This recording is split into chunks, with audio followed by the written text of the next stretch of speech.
Pleasant morning, ladies and gentlemen. With protocol already established, I'm truly honored to join you today with the launch of the Digital Inclusion Survey. Notwithstanding, just to pay special mention to the Chairman, Shillingford of ECTEL, and Governor Antoine, who initial intervention is some many moons ago. I trust that you recall is the basis for which we're here today in terms of making representation for the need of such a project in the Eastern Caribbean. So let me begin also by congratulating the Eastern Caribbean Telecommunications Authority, ECTEL, for convening this important occasion and for your commitment to advancing a more inclusive digital future for our region. I also wish to recognize the organization of the Eastern Caribbean States Commission, whose sustained leadership has continued to drive innovation and digital transformation across the Eastern Caribbean.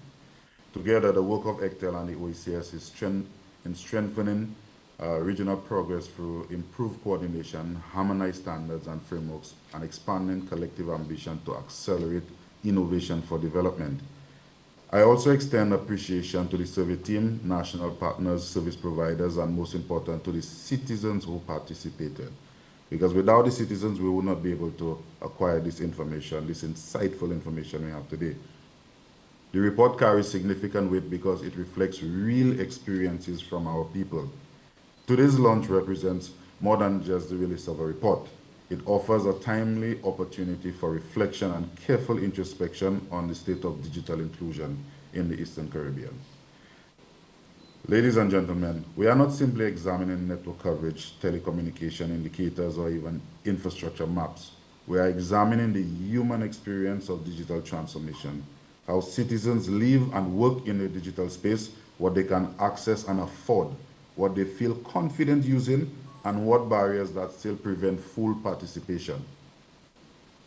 And I was very happy when I heard Chairman Shillingford mention the matter of affordability, because in most instances, affordability is where the digital divide becomes most apparent.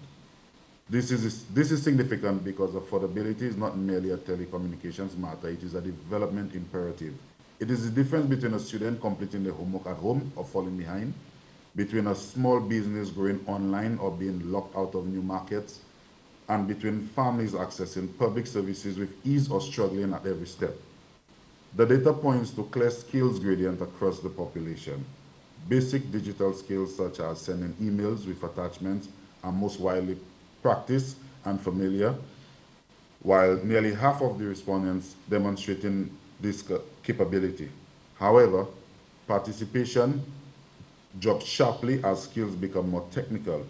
Intermediate skills such as finding, downloading, and configuring software remain limited, and advanced skills like programming or coding are held by only a very small segment of our population. The gap is significant because it directly shapes who can fully participate in today's digital economy. This is precisely why the Caribbean Digital Transformation Project matters so much for our region. It is about building the foundations of a modern digital economy, improving digital public services, expanding access, strengthening skills, and creating real pathways for people to participate meaningfully in the digital space through education, entrepreneurship, innovation, and quality jobs. I want to emphasize this point that digital transformation cannot succeed if it leaves people behind. Maybe you didn't hear me the first time, I'll repeat. Digital transformation cannot succeed if it leaves people behind. We do not want a region where broadband exists but households cannot afford it, where services go online but vulnerable citizens remain offline, where young people have devices but do not have the skills to compete and excel. I believe what we want in a region is where technology becomes a tool of empowerment for all demographics. So, as we launch this report today, I want to leave 3 straightforward messages. First, let us treat these findings as a baseline, not a conclusion, a starting point for measurable action, stronger coordination, and continuous tracking. Second, let us address affordability with urgency and creativity, because when cost becomes a gatekeeper, inclusion becomes impossible, no matter how strong the network.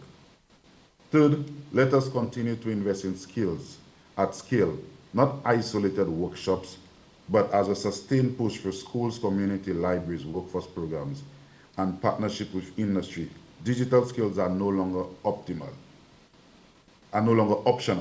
They are life skills, economic skills, and resilient skills. And with that being said, I'd like to pause for a quick second and put a plug in there. Putting our money where our mouth is, where the advanced digital skills are concerned. Come next month, the Commission will be launching the next cohort of the Advanced Digital Skills Certification, where we have over 100 programs being offered to members of the ECCU, and scholarships at no cost. I keep saying they are not free, they are being paid for, but at no cost to the recipient. The Digital Inclusion Survey gives us the evidence to close the gap fairly, strategically, and decisively. So once again, I congratulate everyone who contributed to this important initiative, and I look forward to our continued collaborative efforts in advancing innovation and digital transformation across the OECS region. Thank you, and I wish everyone a lovely day.